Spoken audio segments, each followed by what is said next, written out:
जय माता दी। हेलो, जय माता दी, नमस्ते, जय हिंद।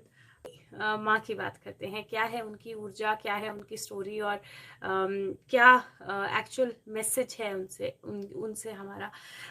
तो उनकी स्टोरीज भी मल्टीपल हैं। उनकी स्टोरीज भी दो स्टोरीज मुझे जनरली सुनने को मिली थी, और एक जगह मुझे दोनों स्टोरीज का मिक्स मिल गया, तो वो मैंने मिक्स उठा लिया।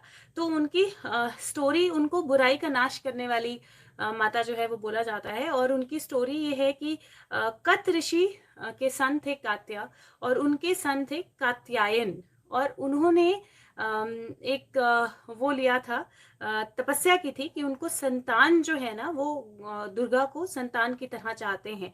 तो वो चाहते हैं कि वो उनकी संतान हो।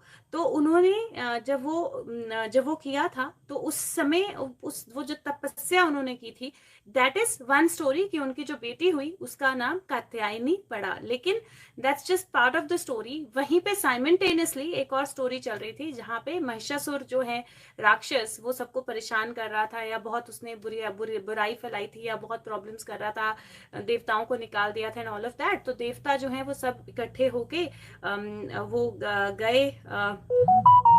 और जब, सॉरी, मैंने इसका वो बंद नहीं किया आज ना, volume.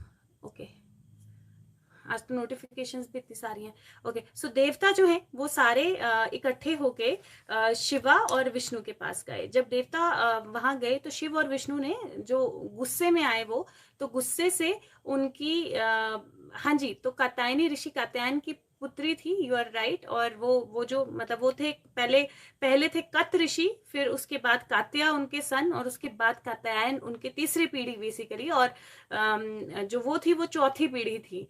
And there is a reference why मैंने वो किया, पीढ़ियों का वो लिया, क्योंकि मुझे इसका भी रेफरेंस मुझे समझ में आया है कुछ। तो जो शिवजी और विष्णु थे, उनके माथे से तेज निकला, और बाकी देवताओं के माथे से भी तेज निकला। और उस सारे तेज से जो देवी प्रकट हुई, वो थी कात्यायनी, जिन्होंने ऋषि जो कात्यायन थे, उनके घर में जन्म लिया। और फिर जो कात्यायनी माता है, उनको वॉरियर गॉडेस भी कहा जाता है, क्योंकि उनको सारे भगवानों ने अपने अपने हथियार या अपनी अपनी पावर्स दी। और उन सब हथियारों को लेकर, उन सब पावर्स को लेकर, फिर उन्होंने महिषासुर का वध किया। और इसीलिए उनको दुर्गा पूजा में महिषासुर मर्दिनी के नाम से भी उनको जानते हैं, और दुर्गा पूजा में उनको महिषासुर के वध करने के लिए भी जाना जाता है। तो ये थी कात्यायनी माता की कथा, जो उन्होंने महिषासुर का वध किया। If I am not incorrect, मैंने कहीं ये भी सुना था, जहां पे महिषासुर ने उनको वो किया था, कि मतलब ही फॉलोड हर, और उन्होंने फिर महिषासुर का फाइनली जो है वो वध किया था। तो महिषासुर जो पहले, प्रिया ये बात कर लेते हैं, फिर हम उनकी बात करेंगे, राइट। पहले लेट्स गेट टू अवेकनिंग भी है, राइट। यू गाइज रिमेम्बर कि अवेकनिंग जो है वो बहुत जरूरी है। यस, तो वो पार्वती जी का ही अवतार थी। ये जितनी भी हैं, ये जितनी भी गॉडेसेस हैं इस टाइम पे आती हैं, वो सारी पार्वती जी का ही अवतार है, या दुर्गा माता का ही अवतार है, उन्हीं के डिफरेंट रूप हैं। तो फिर उन्होंने महिषासुर मर्दनी, यस, महिषासुर मर्दनी वो कहलाई। तो आइडली जो ये स्टोरी है ना, ये बहुत छोटी सी कहानी है, और बहुत सिंपल सी कहानी है। लेकिन इसमें एक चीज जो मैंने नोटिस की, वो ये नोटिस की कि एक इसमें 4 पीढ़ियां बताई गई हैं। कात्य ऋषि, फिर उनके पुत्र जो कात्या थे, फिर उनके पुत्र जो कात्यायन थे, और उसके बाद जो ये देवी आई हैं, राइट। तो 4 पीढ़ियां इसमें बताई हैं। और दूसरा, कि वो पैदा कैसे हुई थी, जो माथे से तेज निकला था शिवजी के, विष्णु के, बाकी सभी देवताओं के, तो उन सब के उसमें फिर वो पैदा हुई थी। तो वो जो बेसिकली मुझे ऐसा लगता है कि ये है देवी टीम वर्क की। She is the goddess of team work, she is the result of team work. बहुत सारे लोगों ने मिलके बहुत सारी चीजें की, बहुत सारे लोगों की कंट्रीब्यूशन जो है वो रही, और उसके बाद वो टीम वर्क के थ्रू एक प्रोडक्ट, मैं बोलूं अगर, तो एक टीम वर्क का प्रोडक्ट थी वो, right. Warrior and a lot of teamwork that went into making her a warrior. बहुत ज्यादा टीम वर्क, बहुत ज्यादा एफर्ट, बहुत ज्यादा मेहनत लगी उनको एक एक वो बनने के लिए, एक वॉरियर बनने के लिए, या उनको महिषासुर का वध करने के लिए लाने के लिए। तो जो हमने शुरू की रेफरेंस दी थी, जैसे हमने बोला था कि अलग अलग स्टेजेस हैं, सारी देवियां जो हैं वो अलग अलग स्टेजेस हमारी लाइफ की, हमारी लाइफ के फॉर्म्स को, अलग अलग स्टेजेस को बताती हैं। तो उसी तरह सबसे पहली देवी जिन्होंने हम कोई भी चीज हम बिगिनिंग करते हैं तो वो वहां पे आई शैलपुत्री, जहाँ पे हम उस चीज को पूरी मेहनत करते हैं, पाना चाहते हैं, पूरी तरह कंसंट्रेशन अपनी वहां लगाते हैं, वहां पे ब्रह्मचारिणी आई। फिर वहां से हम नेक्स्ट पे आए, और मैं नाम भी भूल जाती हूँ ना, तो वहां पे नेक्स्ट पे आए तो वहां पे चंद्रघंटा आई, जो डर को फेस करना था। फिर उसके बाद जो हम नेक्स्ट पे आए तो वहां पे स्कंद माता, और स्कंद माता से पहले एक और थे, मैं फिर से मेरे को देखना, कुष्मांडा। तो कुष्मांडा और माता और स्कंद माता आई, जहाँ पे आपने क्रिएट किया। अब क्रिएट करने के बाद अब ये स्टेज आती है जहाँ पे आप लोगों के साथ मिलकर काम करते हो कुछ क्रिएट करने के लिए। तो हमारी जिंदगी में हम बहुत सारी ऐसी स्टेजेस आती हैं, बहुत सारा ऐसा वक्त आता है जहाँ पे हम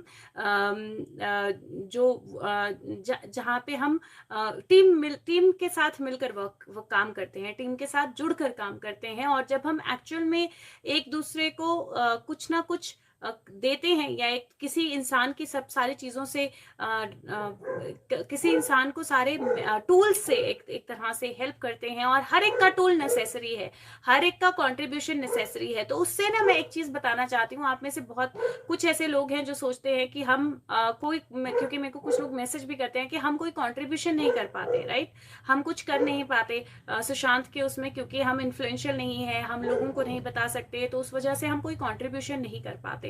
बट ये स्टोरी जो है ना, ये इंडिकेट करती है कि आपकी कंट्रीब्यूशन, क्योंकि सब देवताओं ने उसको अपने हथियार दिए थे, राइट, तो आपकी कंट्रीब्यूशन चाहे वो त्रिदेव के तेज से बनी, लेकिन उसमें बाकी सब देवताओं का तेज भी था। तो आपकी कंट्रीब्यूशन जो है वो बड़ी या छोटी नहीं होती।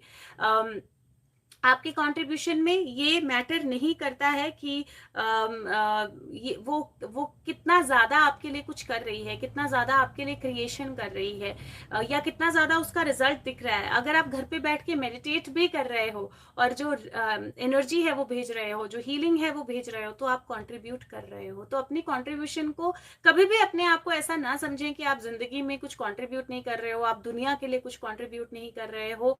बिल्कुल हर एक छोटी से छोटी चीज जो आप करते हो, that is very very essential इस यूनिवर्स को रन करने के लिए। तो आपका हर छोटा एफर्ट जो है वो कंट्रीब्यूशन है इस पूरे वर्ल्ड को रन करने के लिए। और ये एक लर्निंग है जो मुझे कात्यायनी वाली माता वाली स्टोरी से लगती है, मुझे दिखाई देती है। और दूसरा किसी ने पूछा उनका चक्रा कौन सा है, थर्ड आई, क्योंकि एक तरह से विजन उनकी वो विजन से क्रिएट की गई। किस शिव जी ने, या जो